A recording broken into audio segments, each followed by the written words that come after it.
In this portrait, you see Oscar Wilde, the famed 19th-century Irish wit, playwright, and one of the most complex literary personalities of his day. His storytelling roots run deep. His mother, Jane Wilde, was a revolutionary poet and a recognized authority on Celtic myth and folklore.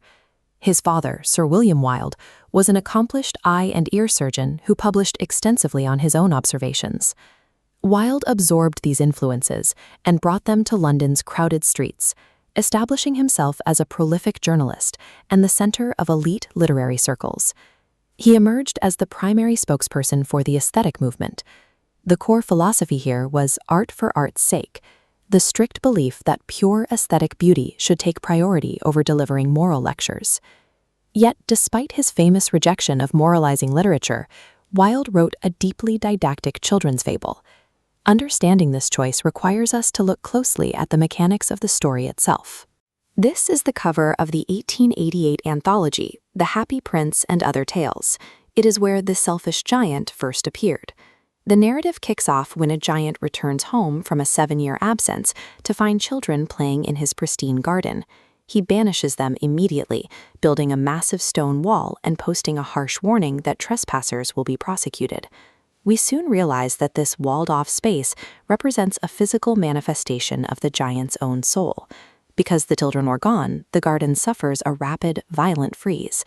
Spring refuses to visit, and the environment is entirely swallowed by endless winter. Wilde takes this literal weather and personifies it. He writes the snow, the frost, the north wind, and the hail as destructive houseguests who move in and ravage the castle grounds. This extreme environmental shift directly correlates to the giant's internal state. The freezing of the earth visualizes his emotional death and total isolation. The long cold finally breaks when the giant hears a single, sweet sound from his bed. It's a little linnet bird singing outside his window, shattering the silence of the frost. Looking out, he sees children creeping through a small hole in the wall, and as they climb into the bare branches, the trees violently burst into bright pink blossoms in response. The entire ecosystem reacts. The trees wave their arms gently above the children's heads, and the birds twitter with delight at the return of innocence. The garden thrives physically only when it is shared. Wilde links pure natural beauty directly to genuine human connection. But in the farthest corner, one tiny boy remains visually isolated and freezing. He is too small to reach the branches, and so his tree remains dark, trapped in the swirling snow. Seeing this, the giant recognizes his own selfishness. He creeps downstairs, walks into the yard, and gently lifts the crying boy up into the branches.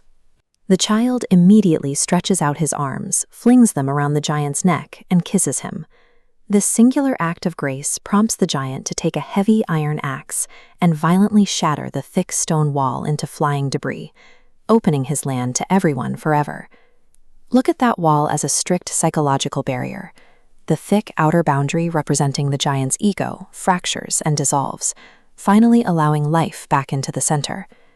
The physical destruction of the wall mirrors the collapse of the giant's self-imposed isolation. By tearing down the stone, he finally allows the garden, and himself, to return to the cycle of life. Years pass.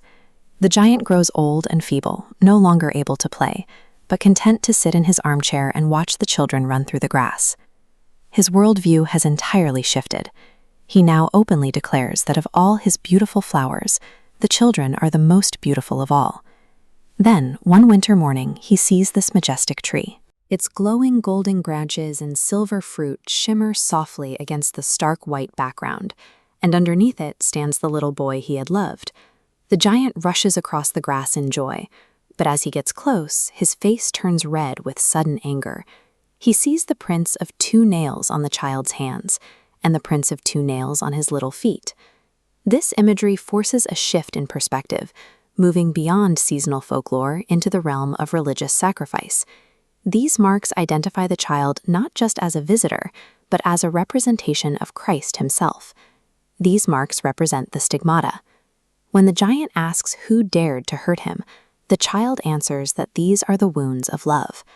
The child smiles and issues a final invitation. Because the giant let him play once in his earthly garden, the giant will now come with him to his garden, which is paradise. That afternoon, the children find the giant lying entirely blanketed by delicate white flowers, peacefully asleep in death, signifying his ultimate redemption. Through this ending, Wilde seamlessly weaves his diverse influences together. He merges his mother's Celtic storytelling roots with the dramatic personification of the seasons, mapping it all onto a clear Christian allegory. Through the giant's redemption, Wilde suggests that the gates of paradise open only for those who learn to share their own beauty with the world. He proved that art for art's sake could serve as a vehicle for the most profound moral truths.